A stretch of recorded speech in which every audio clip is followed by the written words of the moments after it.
Social media ట్రోలింగ్తో తీవ్ర మానసిక ఒత్తిడికి గురైన డాన్సర్ జాను లిరి రెండో పెళ్లిపై సంచలన ప్రకటన చేశారు. తాను రెండో పెళ్లి చేసుకోబోతున్నట్లు చెప్పారు. ప్రైవేట్ ఆల్బమ్ సాంగ్స్ ద్వారా సోషల్ మీడియాలో పాపులారిటీ సంపాదించిన ఝాన్సీ ఆలియాస్ జాను లిరి ఢీ షో ద్వారా బుల్లితెరకు ప్రేక్షకులకు బాగా దగ్గరయ్యారు. అయితే ఆమె ఢీ షోను విన్నర్గా నిలిచిన తర్వాత విపరీతమైన ట్రోలింగ్కు గురయ్యారు. ప్రముఖ కొరియోగ్రాఫర్ శేఖర్ మాస్టర్తో జానుకు లింకు పెడుతూ కొందరు దారుణమైన కామెంట్స్ చేస్తుండడం, యూట్యూబర్స్ థంబ్నెయిల్స్ పెట్టి తప్పుడు వార్తలు ప్రచారం చేశారు. దీంతో ఫేక్ న్యూస్ను తట్టుకోలేక జాను తాను నిజంగా చనిపోతే మీరే కారణమంటూ కన్నీళ్లు పెట్టుకున్నారు. ఈ నేపథ్యంలో నేడు మరో వీడియోని రిలీజ్ చేశారు జాను. తాజాగా తాను రెండో పెళ్లి చేసుకుంటానని, పెళ్లితోనే తాను అందరికీ సమాధానం చెప్తానని స్పష్టం చేశారు. పెళ్లి తర్వాత తన కొడుకుతో ఎంతో సంతోషంగా ఉంటానని అన్నారు. ట్రోల్స్ కారణంగా తాను డిప్రెషన్లోకి వెళ్ళానని, లైఫ్లో ఇంకా స్ట్రాంగ్గా ఉంటానన్నారు. కాసేపటికే కాబోయే భర్తతో ఉన్న ఫోటోను షేర్ చేశారు. ఫైనల్లీ సపోర్ట్ చేసినందుకు చాలా థ్యాంక్స్, ఆశీర్వదించండి అంటూ క్యాప్షన్ ఇచ్చారు. సింగర్ దిలీప్ దేవగన్ని జాను రెండో పెళ్లి చేసుకుంటున్నారు.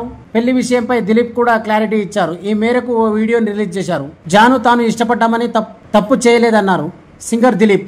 తమ పెళ్లికి ఇరు కుటుంబాలు ఒప్పుకున్నాయని, ట్రోల్స్ను తట్టుకుంటామని చెప్పారు.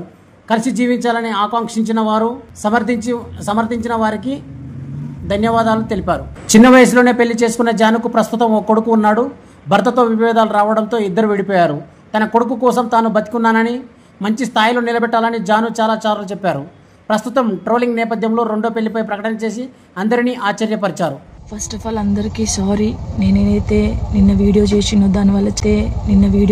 దానివల్ల చాలామంది బాధపడ్డారు, చాలామంది రియాక్ట్ అయ్యారు, చాలామంది సపోర్ట్ చేసిన ప్రతి ఒక్కరికి థ్యాంక్ యూ సో మచ్. నేను చాలా రోజుల నుంచి అన్ని చూస్తూ ఉన్నా, నేను ఏది ఇప్పుడు పట్టించుకోలేకని కొంచెం బాధ అనిపించి డిప్రెషన్లోకి వెళ్ళిపోయాను. ఎక్కడ నా ఫ్యామిలీ బాధపడుతారో నాకు చెప్పలేకుండా అని ఆ సిచ్యువేషన్లో అన్ని ఆలోచించి డిప్రెషన్లోకి వెళ్ళిపోయినా తప్ప నేను ఎవరికి భయపడేదాన్ని కాదు. భయపడితే ఈ స్టేజ్లో నేను ఉండేదాన్ని కాదు. నేను చాలా స్ట్రాంగ్ గర్ల్ని, మీ అందరికీ తెలుసు. ఇంకో విషయం, పెళ్లి గురించి అందరూ అవును నా పెళ్లి వల్ల మీకు ఏమైనా నష్టం ఉందో లేదు కదా, నేను కొత్త లైఫ్ స్టార్ట్ చేయబోతున్నాను, నా కొడుకు నేను చాలా సంతోషంగా ఉండే, ఆ సంతోషంతోనే మీకు ఆన్సర్ నేను చెప్తా. నిన్న చేసిన వీడియోలు కూడా కొంతమంది మంచి తీసుకున్నారు, కొంతమంది చెడు తీసుకున్నారు. అది ఆగదు ఎప్పటికైనా ట్రోలింగ్స్ అనేది. నాకు అది అర్థమైంది. నేను దాన్ని పట్టించుకోవాల్సిన అవసరం నాకు లేదు. నా లైఫ్లో నేను చాలా స్ట్రాంగ్ ఉంటా, ఇంకా ముందుకు వెళ్తూనే ఉంటా. మీ జానకి ఎప్పుడు స్ట్రాంగ్గానే ఉంటుంది. కొంచెం డిప్రెషన్లోకి వెళ్ళిపోయిన, అంతకు మించి ఇంకేం లేదు. Thank you so much.